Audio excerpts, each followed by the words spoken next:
یہ اٹھاؤ یہاں سے، کیا بڑا ہے، اس طرح کی بات کرتے ہیں نا جیسے گھر میں کوئی ماسی سے بھی نہیں کر رہا ہوتا ہے۔ حضرت فرماتے تھے کہ، اور وہ یہ اپنے گھر کی باتیں ہمیں اس لیے بتاتے تھے تاکہ یہ پتا چلے کہ شریعت میں ہے کیا، زوجہ کے ساتھ کیسے رہنے کا حکم ہے اسلام میں۔ تو حضرت فرماتے ہیں کہ میں نے اپنی بیوی کو، اپنی گھر والی کو، اپنی اہلیہ کو کبھی یہ نہیں کہا کہ یہاں سے گلاس اٹھا لو یا کھانا لگا دو یا کھانا اٹھا لو یہاں سے۔ یہ ایسے لگتا ہے جیسے آپ کسی کو آرڈر دے رہے ہیں، کیونکہ وہ ماسی نہیں ہے۔ اب کھانا تو گھر والوں نے ہی لگانا ہے، پکانا بھی انہوں نے ہی ہے۔ تو میں فرمایا میرا یہ لب و لہجہ ہوتا ہے کہ کھانا لگوا دیں، کھانا بولو نا بھائی لگوا دیں، حالانکہ لگانا انہوں نے ہی ہے، لیکن ڈائریکٹ نسبت نہیں۔ زندگی میں کبھی کہتے ہیں اپنے چپل یا بوٹ پالش نہیں کروائے، صاف نہیں کروائے اپنے گھر والوں سے، اور فرماتے تھے یہ انتہائی درجے کی توہین ہے بیوی کی کہ اس سے آپ اپنے پاؤں دبوائیں یا اپنے جوتے پالش کروائیں۔ بہت مشکل ہے بات سمجھا، بہت مشکل آ رہی ہے سمجھ۔ عزت، جب بات کرتے تھے عزت کے ساتھ، آئیے بیٹھیے کھائیے، یہ اسٹائل تھا حضرت کا گھر میں اپنی اہلیہ سے بات چیت کا اسٹائل، آئیے بیٹھیے کھائیے، یہ اسٹائل تھا گھر میں کس سے بات کرنے کا، اہلیہ۔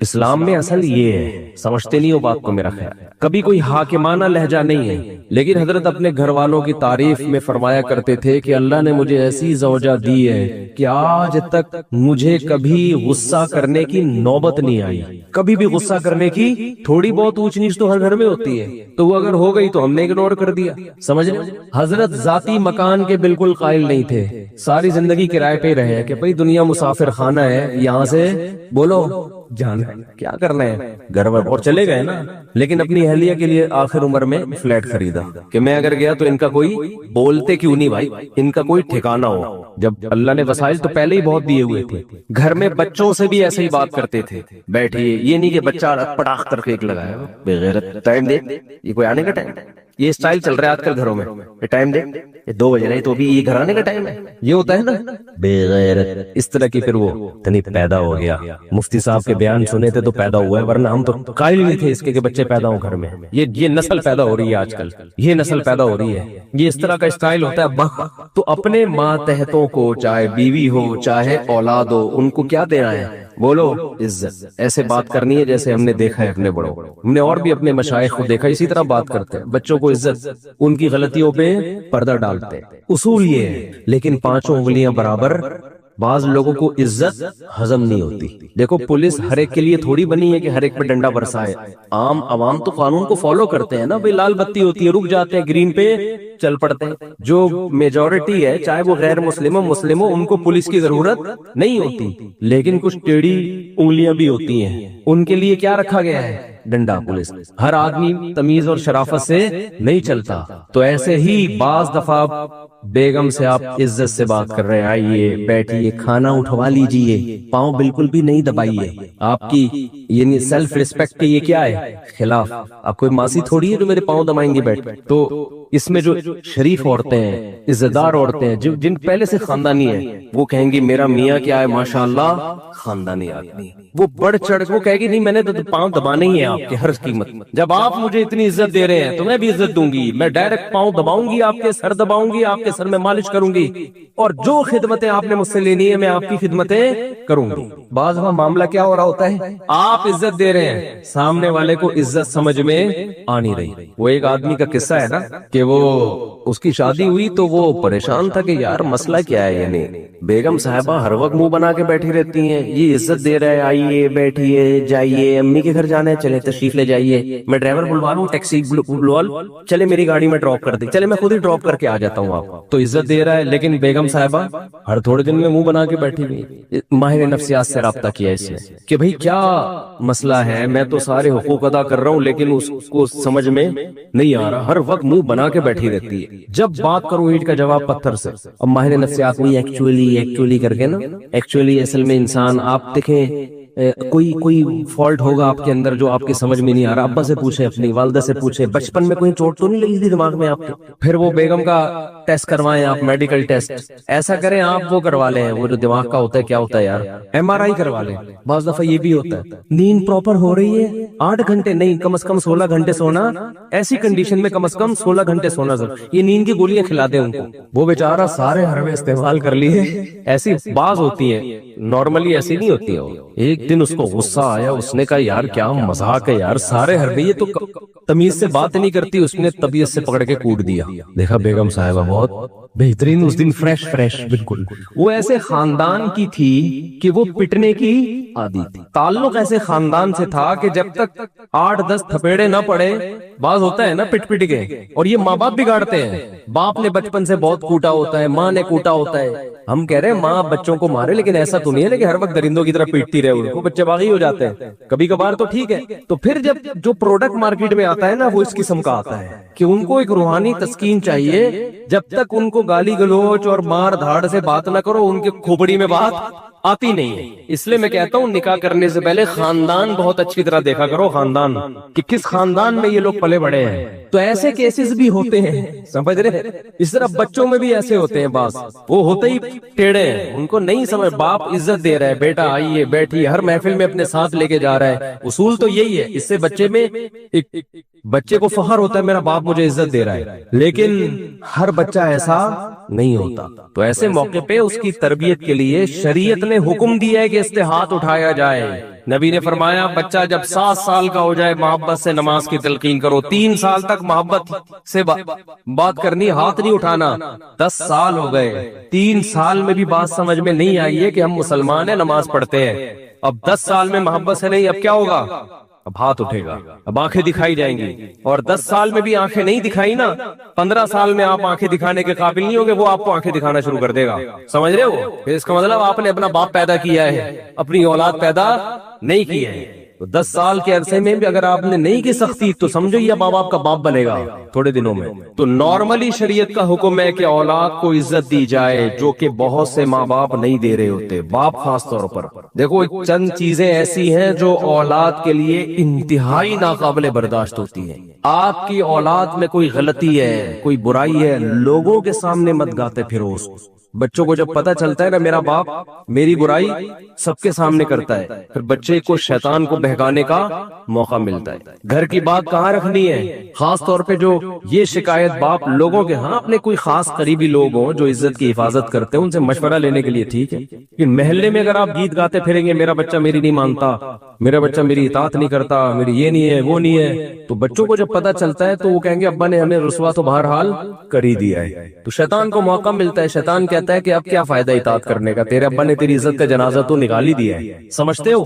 ایک جرم یہ ہوتا ہے جس سے اولاد باغی بنتی ہے، دوسرا جرم یہ ہوتا ہے کہ اولاد میں فرق، یہ بھی بڑا ٹیکنیکل فالٹ ہے معاشرے میں۔ نعمان ابن بشیر رضی اللہ عنہ کی حدیث ہے، ایک صحابی نبی کے پاس آئے، یا رسول اللہ میں اپنے بیٹے کو غلام دینا چاہ رہا ہوں، اپنا یہ غلام اس کو دے رہا ہوں، ہبہ کر رہا ہوں، آپ اس پر گواہ رہیں۔ آپ نے فرمایا کتنے بیٹے ہیں؟ کہا 2۔ کہا دوسرے کو کیا دیا ہے؟ کہا دوسرے کو تو کچھ بھی نہیں۔ فرمایا لا اشہد علی جور، میں ظلم پہ علی جور، میں ظلم پہ گواہ نہیں بن سکتا۔ تو اس کو بھی پیغمبر صلی اللہ علیہ وسلم نے کیا قرار دیا؟ بولو ظلم۔ ماؤں کو بھی دیکھا ہے، ہم بھی اسی معاشرے میں پلے ہیں نا، بہت سی ماؤں کو دیکھا ہے اولاد میں فرق کرتی ہیں، بہت سے باپوں کو دیکھا ہے اولاد میں بولتے کیوں نہیں یار، بولنے پر پابندی لگی، اولاد میں فرق کر رہے ہوتے۔ ایک ایسا لاڈلا کہ وہ ہر غلطی بھی اس کی صحیح ہے، اور ایک سے ایسی نفرت ہوتی ہے کہ اس کا ہر صحیح کام بھی کیا ہے۔ تو یہ جیسے سوتیلا پن سیاسی جماعتوں میں ہوتا ہے، یہی سوتیلا پن بعض دفعہ باپ اور بچوں میں ہو جاتا ہے کہ ایک بچے کے ہر الٹے کام کو صحیح قرار دینا، تو اس سے جو دوسرا بچہ ہے نا اس کے دل میں باپ کے خلاف نفرت کے جذبات پیدا ہوتے ہیں کہ میرا ابا یہ ایسا لگتا ہے کہ صرف انہی کا ابا ہے اور میرا ابا نہیں ہے، یہ ایسا سلوک کر رہا ہے۔ مائیں بھی کرتی ہیں، مائیں زیادہ کر رہی ہوتی ہیں یہ کام، اور کس کی طرف جھکاؤ زیادہ ہوتا ہے؟ روکھڑا جو لے کر آ رہا ہے، معذرت کے ساتھ اولاد میں جو بچہ روکھڑا لائے گا اس کے سارے گناہ اگلے پچھلے ماں باپ کی نظر میں معاف۔ جو بچہ کیا لے کر آ رہا ہے؟ بولو روکھڑا، اس کے صغیرہ کبیرہ سرن وعلانیتن، جو اس نے چھپ کے کیے، جو اس نے کھلے عام کیے، وہ گناہ جن کا حقوق اللہ سے تعلق ہے، وہ گناہ جن کا حقوق العباد سے تعلق ہے، تمام کے تمام گناہ والدین کی نظر میں کیا ہو گئے؟ معاف، کیونکہ یہ کیا دے رہا ہے؟ روکھڑا۔ دوسرا، اگر وہ اپنی سستی سے نہیں دے رہا تو پھر تو بات سمجھ میں آتی ہے، لیکن رزق کے خزانے کس کے ہاتھ میں ہے بھائی؟ اللہ کے۔ بعض دفعہ روزگار نہیں مل رہا اس کو، اس کی وہ آمدن نہیں ہے، وہ نہیں دے سکتا اتنے، تو اس کے ساتھ سوتیلاپن۔ بعض دفعہ بیٹوں کی طرف جھکاؤ زیادہ، بیٹیوں کو لفٹ ہی نہیں ہے۔ آپ نے اپنے بیٹے کو عزت دی، اس کو عزت دے رہے ہو، بچوں سے بھی عزت سے بات ہوتی ہے۔ ہم نے اپنے بڑوں کو دیکھا ہے، بچوں سے بھی ایسے بات کر رہے ہوتے ہیں، بیٹا آئیے، بیٹا بیٹھیے، اور جو تمیز نہ ہو تو پھر باپ ایسے بات کر رہا تھا، گدھے کدھر سے آ رہا ہے، اس طرح گدھے سے کیا شروع ہوتی ہے؟ بات شروع۔ تو بچے کو جب یہ اخلاق سکھاؤ گے تو وہ کہاں انسان کا بچہ بنے گا؟ وہ گدھا گدھا سن سن کے اس کو یہ وہم ہوگا شاید میں کیا ہوں، میں گدھا ہی ہوں۔ حرکتیں اس کی، وہ چیخے گا بھی کس طرح سے؟ بولو نا، وہ گدھے کی طرح چیخے گا۔ اچھا، بعض لوگوں کو یہ گھر میں ہوتا ہے کہ ہمارے گھر میں بچے چیختے بہت ہیں، بیوی بھی بہت چیختی ہے، بچے بھی بہت چیختے ہیں، تو یہ بات بھی وہ چیخ چیخ کے بتا رہے ہوتے ہیں۔ تو میں ان سے کہتا ہوں آپ زیادہ چیخ رہے ہو۔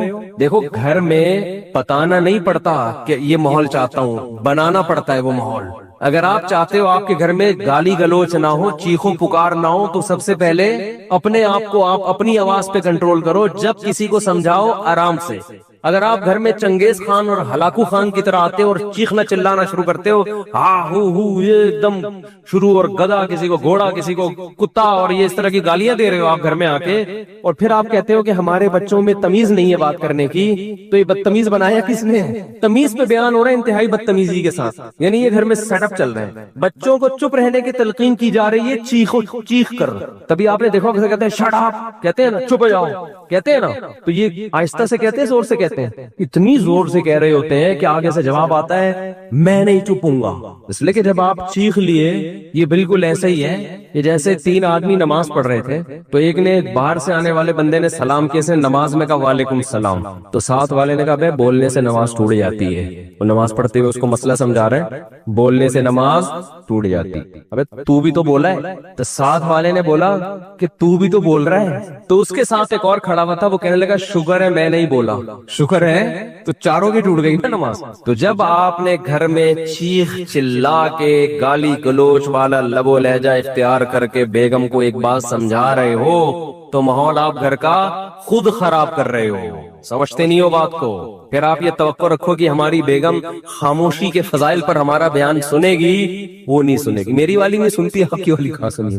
وہ نہیں سنے گی، وہ آپ سے چیخنا سیکھے گی کہ اس گھر کا اسٹائل ہی ہے، یہاں جب بھی کوئی بات کرتا ہے تو گلا پھاڑ کے بات کرتے، اسٹائل ہی۔ تو جن گھروں میں خاموشی کا ماحول ہے، وہاں جو عورتیں رخصت ہو کے جاتی ہیں وہ آہستہ آہستہ خود کیا ہو جاتی ہیں؟ خاموش۔ وہ کہتے ہیں بھائی یہاں تو کوئی بات ہی آرام سے کرتے ہیں، سب عزت دیتے ہیں ایک دوسرے کو۔ وہاں بچے بھی کیا ہوتے ہیں؟ خاموش، بات کریں گے آرام سے۔ تو یہ بھی ہمارے مذہب کا حکم ہے، یہ خاموشی جو ہے، خاموشی سے مراد آرام سے بات۔ قرآن نے کیا کہا کہ وَغْضُضْ مِن صَوْتِكَ، اپنی آوازوں کو پس رکھو، ان انکر الاصوات لصوت الحمیر۔ قرآن کہہ رہے سب سے بری آواز کس کی ہے؟ گدھے کی آواز۔ گدھے کی بات غلط نہیں ہوتی، اسٹائل غلط ہوتا ہے۔ گدھا بھی وہی بات کر رہا ہوتا ہے جو گھوڑا کر رہا ہے، جو کتا کر رہا ہے، جو بلی کر رہی ہے۔ بلی میاؤں میاؤں کر کے بتاتی ہے بھوک لگ رہی ہے مجھے، کتا بھو بھو کر کے بتاتا ہے مجھے بھوک لگ رہی ہے، گھوڑا کسی اور اسٹائل میں بتاتا ہے۔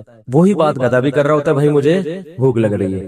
لیکن جب کرتا ہے آدمی کہتا ہے تو میرے پراٹھے بھی کھا لے مگر تھوڑی دیر کے لیے خاموش ہو جاتا ہے، خاموش، چیختا بہت ہے نا۔ تو کبھی کبھی انسان کنٹرول سے باہر ہوتا ہے، چیختا ہے۔ یہ صحابہ کے دور میں بھی ہوا ہے، لڑائی ہوئی تو آوازیں بلند ہو گئیں۔ کبھی کبھار تو ٹھیک ہے، نارملی جب گھر میں بعض لوگوں کو دیکھا ہے بات نہیں کرتے، اچھا دوستوں کے ساتھ بیٹھے ہوئے ہنسی مذاق، ہاں ہاں ہو، گھر میں جاتے ہی ایک دم اسٹائل چینج ہو جاتا ہے۔ بہت لوگ ایسے ہم نے بھی دیکھے، دوستوں کے ساتھ بیٹھیں گے، ہاں ہو ہی گپ شپ ہو رہی ہے، لطیفے بھی چل رہے ہیں، گھر میں جیسے ہی گئے ایک دم کیا ہو گئے، ایک دم ایسا چہرہ بن جاتا ہے جیسے بہت ہی کوئی سینئر پرسنالٹی، اور بہت ہی ان سے تو پہلے پرمیشن لینی پڑے گی بات کرنے کے لیے۔ تو حالانکہ نبی کا معاملہ بالکل الٹ تھا، آپ باہر بھی اخلاق اچھے لیکن گھر میں اس سے زیادہ اچھے اخلاق۔ تو اپنی ذمہ داری پوری کرو بھائی، نان نفقے کی بھی، اخلاقیات کی بھی، ساری ذمہ داری پوری کرنے کے بعد بھی اگر کوئی سیدھا نہیں ہو رہا تو پھر تھوڑی بہت خامی تو ہر ایک میں ہوتی ہے، برداشت کرو۔ اور اگر ناقابل برداشت ہوتی ہے